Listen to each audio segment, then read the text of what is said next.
Non, ce n'est pas la Casbah et nous ne sommes pas non plus dans une petite ville du Portugal. Nous sommes à Tourcoing, dans le quartier dit du Pont Rompu.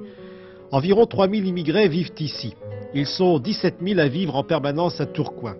Un habitant sur 6 est portugais, algérien, italien ou espagnol. La population immigrée est désorganisée et souvent mise à l'écart.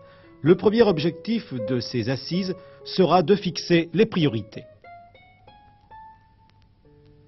Les assises, ce sera l'occasion de faire un grand inventaire de ces besoins. C'est-à-dire le logement, la santé. Le logement, la santé, la scolarité également.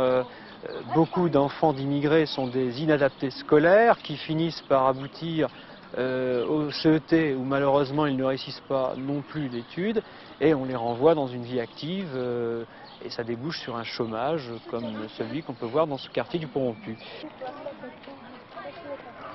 Santé, scolarité, logement donc, dans le quartier du Pont Rompu, il n'est pas rare de trouver dans les appartements semi-collectifs jusqu'à au moins 10 personnes. Ce type de logement ne vous satisfait pas du tout?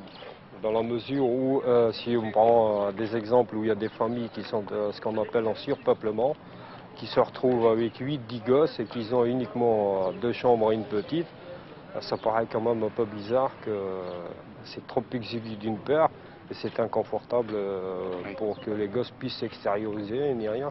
En plus de ça, vous voyez, il n'y a pas de jardin, il n'y a absolument rien, donc ça aussi c'est un inconvénient pour la mère de famille qui est tout le temps fait en haut et qui doit surveiller Les enfants sont dans la rue. Dans la rue et tout ce qui s'ensuit, c'est ça le bon Mais problème. combien coûte un logement comme ça?